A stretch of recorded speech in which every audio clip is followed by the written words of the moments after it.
You know, I kind of feel sorry for Raven out there, somewhere, thinking she's a fugitive, running like an animal.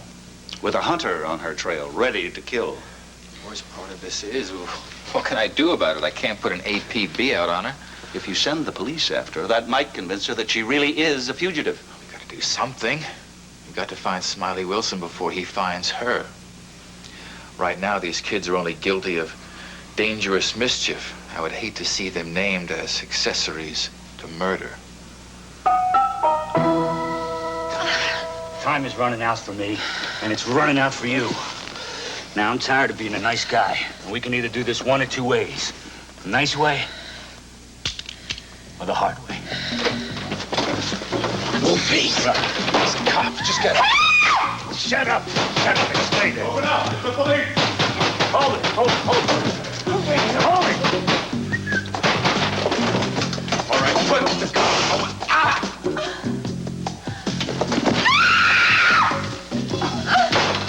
You shot a cop!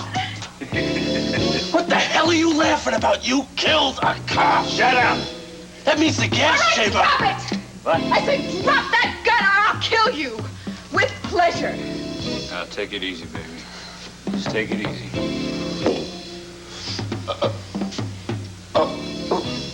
Wolfy, he's alive. It's only a fake. A fake. What's he saying? You shouldn't have shot me. The gun, it's not real. Did you hear what I heard? Yeah, I heard what you heard.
Do I go public? Do I tell the press what these idiots have done to Raven? It's your decision, Derek. You know what happens if I do that. First of all, the Bar Association will take Cliff Nelson to task on this. They probably will. And at the very least, his own clients will lose confidence in him. I still don't know if I can save Calvin Stoner's job. If nothing happens to Raven, maybe I can get him off with a suspension. If he's lucky. But the thing that bothers me the most is Jinx, that this Jim Diedrichsen got her involved in this. Derek, in a way, doesn't that indicate the true nature of this whole crazy enterprise? Indicate what? Well, you know that Jinx's reason for playing the role of Raven's victim was not for personal gain. Of course not. She wasn't a vengeful type. There was no malice in her motive. She was an actress. She loved to act. She loved to joke. If you want my advice, why don't you wait until we find Raven? Make sure that no harm has come to her. We can wait, but Raven still may press charges against all of them. If she does, we have no choice but to see that the guilty are punished. In the meantime, why don't we concentrate our efforts on finding her? Well, we're trying, but we could use a little more information. Yeah. Yes, Helen. Oh, please, send her in. It's Nancy. Really?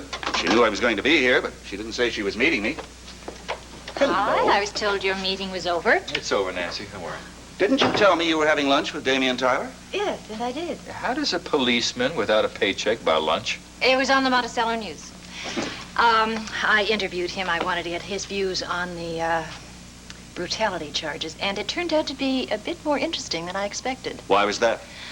Well, through some strange coincidence, Eddie Lorimer was at the restaurant, and he came over to our table and he made a rather unusual offer. Don't tell me he picked up the check. He offered an exchange, Mike. He said that he would use his influence to get the brutality charges dropped. It's the first time he's admitted to having influence. Well, he said that he could get his secretary, Poppy Johnson, get her to change her story about the beatings as well as the bribery. In exchange for what? In exchange for dropping the charges against a man named Vincent Green. The nerve of this guy. Do you think he was really serious? Oh, yeah, he certainly seemed so to me. He said this Mr. Green is a valued employee. I thought that you would find this interesting, Derek. I do find it interesting. Very interested in knowing just why this punk is so valuable to Eddie Lorimer. Please don't worry about it, Dr. Kavanaugh. It's quite all right. Well, I can assure you, Nicole was really looking forward to this dinner party. You say this sudden trip to Los Angeles was for an award ceremony? Yeah, it was really quite an honor for her. She was chosen local television newscaster of the year by a television news association. Well, that's marvelous. You must be very proud of her. Well, I sure am, but I'm terribly sorry that it postpones our dinner with you, especially since Jody was so looking forward to meeting this art expert friend of yours. Yes, Barkley will be disappointed, too. No, wait, I have a suggestion. Oh, what's that? Never mind the dinner. We can do that another time. In fact, when your wife returns, I hope you'll allow us to take you both to a small celebration. Oh, well, that's very kind of you. But since the main idea was for Barkley to see the painting and give us his opinion about it, why don't we just stop by for a drink? Well, this evening, fine. That'd be fine. Oh, wonderful. We won't stay long, an hour or less. Would 6:30 be a good time? Let's see. Yes, that'd be perfect. I look forward to seeing you again. And the portrait. Oh, listen, there is something that I might mention about the picture. What's that? Well, we did find something that might provide a clue. It's a word written on the edge of the cameo the lady's wearing. A word? What does it say? Well, unless we're reading it wrong, it seems to be the word eridu, E-R-I-D-U. Didn't mean much to us. Nor to me, I'm afraid. Eridu? Yeah, we looked it up in the encyclopedia. It's the name of some ancient city, but we don't know if there's any connection. Seems pretty doubtful. Well, and perhaps Barkley will tell us about it. See you later this evening, then. All right, bye. Goodbye. Goodbye. Father, where did they hear the name? It was on the painting.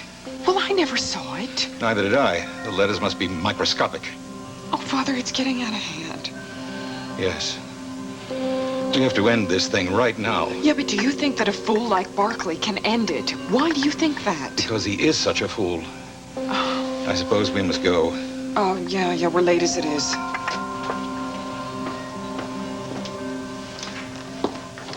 Hello?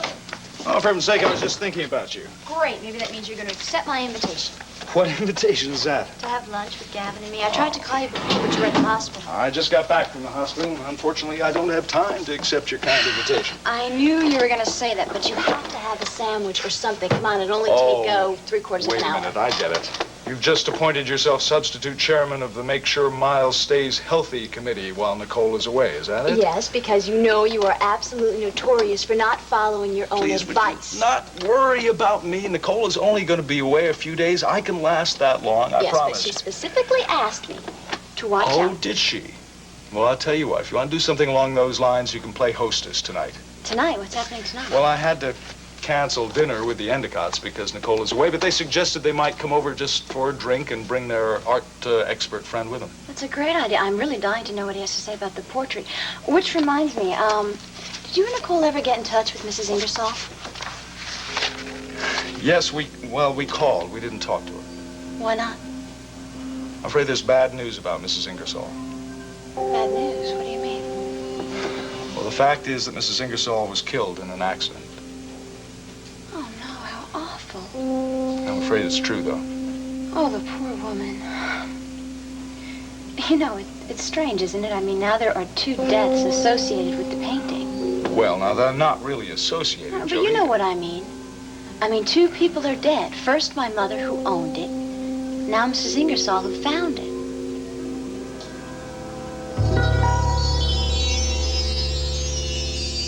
It's just unraveled all over the place, and it's turned into a big mess.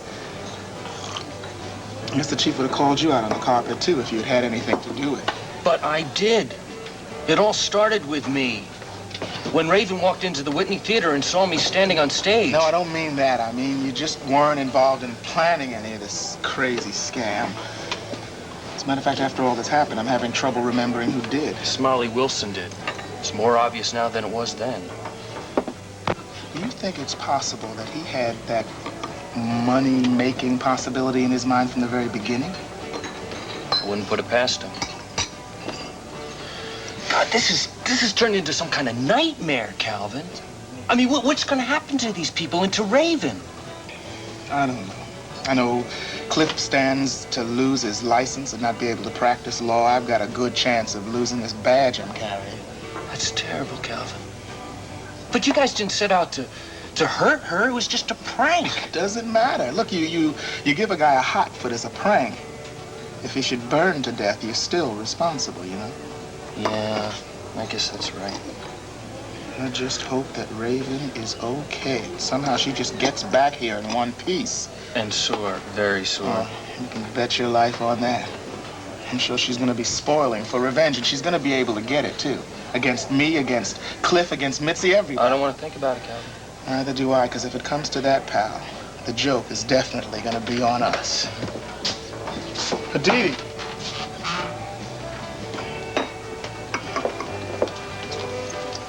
Hello. Hi. Hello. Hey, wait a minute. Where you going? I mean, why are you being so unfriendly? I'm not being unfriendly, Calvin. I just came in here for a quick sandwich, not conversation. Sounds like you're kind of busy. I am. You working on some case? Something juicy? Oh, my usual sordid little case. A young man accused of burglary, all because a friend of his left some stolen goods in his closet. Hey, wait a minute. Roll that back by me again. I was just going to have lunch. No, hold it. What's this about this case? I mean, sounds a little bit familiar. A number of cases have a very depressing similarity, don't they? Yes, I'd say so, but what I mean is I just arrested somebody recently who I found had a closet full of loot. This guy's name is Vince Green. Now, he wouldn't by any chance be your client, would he? As a matter of fact, he is. Excuse me. Miss Bannister, are you aware that Vince Green is the guy who burglarized the Endicott gallery? That's your opinion. That's not what he says. What are you talking about? He stole Jody Travis's portrait. So what does that mean, Calvin? Does that mean that I can't defend him because you were the one who arrested him? Because someone that you know was his alleged victim? You know, Detective Stoner, you have a very personal view of the law. I would look out for that tendency if I were you. Wait, now, just a minute. I've got a personal view. Are you absolutely sure you didn't take on this case out of some need for revenge? Excuse me, I'd like to look at the menu.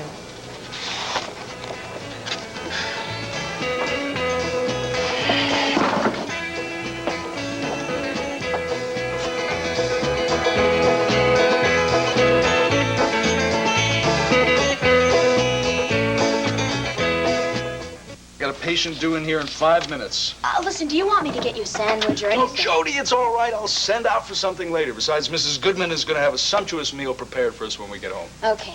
Oh, maybe we should get something for those people who are coming tonight. Jody, they're just coming for cocktails. Yeah, I know, but maybe we should have, like, hors d'oeuvres or canapes. I don't even know the difference. I don't really think you have to bother. Aha. I've got it. I'll stop at the gourmet bakery and pick up something out of that grab ya. Okay?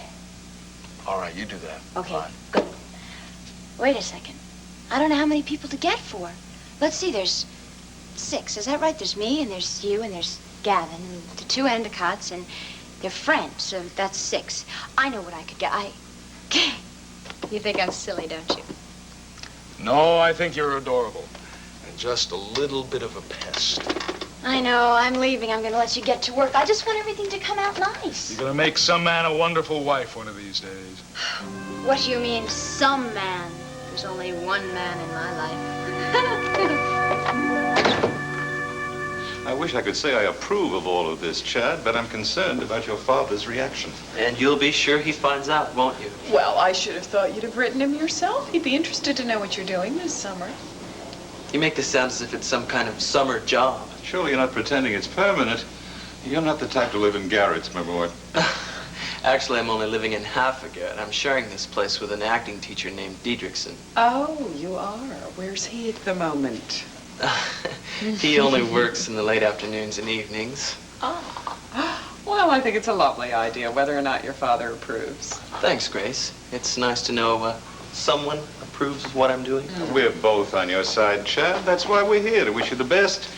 And to assure you that when you do paint something worthwhile, Grace will be happy to exhibit it. Absolutely. Oh, Father, I almost forgot. Tell Chad about your idea for earning money this summer. Oh. Please. Well, I'm sure you realize that the fastest way for a young artist to make money is by painting portraits.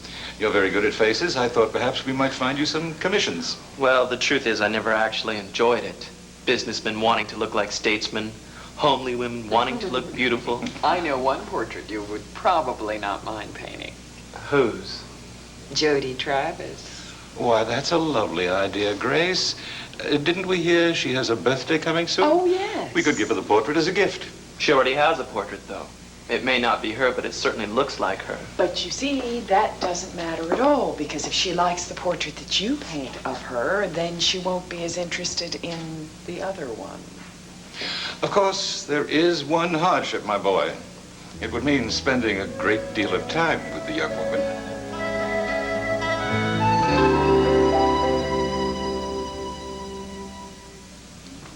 You should have a drink, Nora. Your nerves are shot. Don't you pretend you're not as nervous as I am. Chief Mallory will be here any minute. If you ask me, we should have packed and left an hour ago. They're coming to see Mrs. Saxon, not us. Remember what I said. Don't say anything about Smiley. I don't know anything about him. He's your friend, not mine. And don't you mention those friends of mine in New York. If you do, I'll swear you were in on it, too. If I get in trouble, you get in trouble. I'll get it. I don't think you could make it to the door. I think your guests have arrived, Mrs. Saxon. Spencer? Come in, please. Geraldine, I hope you don't mind my coming by, but I was with Mike and Derek, and they decided to come over. I couldn't be more pleased to see you. Geraldine? Geraldine? Chief Mallory, let's go into the living room. I'm really terribly upset by what you told me on the phone about Raven. It was hard for us to believe, Geraldine, but apparently it's true. Mike, this is awful. Perhaps you'd all like some coffee. Oh, I'd like some coffee. I haven't had lunch yet. Well, then you must have something. Nora, Spencer, would you prepare something, please? Oh, don't go to any trouble. Coffee will be fine. Yes, sir. I understand that at the beginning, these people hadn't intended to hurt Raven. But apparently there were two groups involved in this thing. One only intending a practical joke, and the other intent on extortion. That's exactly the case, Geraldine, and the problem. Because right now, the people who hope to profit from Raven's dilemma are still at large. That's why we have to know everything that you know, Geraldine. She was running away, and she thought she was jumping bail. Oh, but why? Why wouldn't Nora and Spencer tell me that she was ill, that she'd had a nervous breakdown? It's a good question. Why would Nora and Spencer tell you that? Geraldine, I'm afraid it's because they were part of this scheme.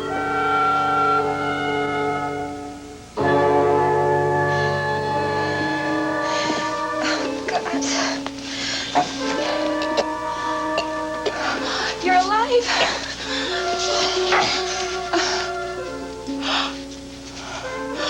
You're the same cop from Monticello.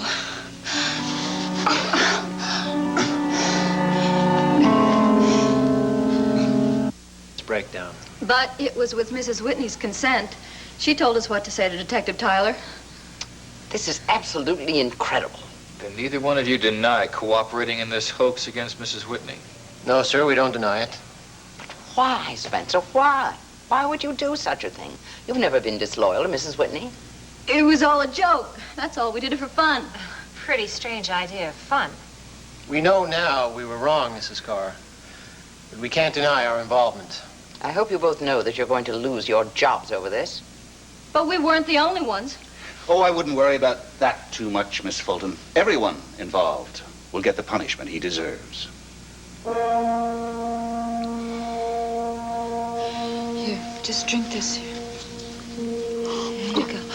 Careful. You were fantastic. Yeah, it was great, wasn't it? A great performance. Maybe my last. No. You're gonna be all right. I'm gonna call an ambulance right now, okay? Wait. There's something I have to tell you. What? What? You didn't kill her. What? Jinx Avery. You didn't kill her. It was all a joke.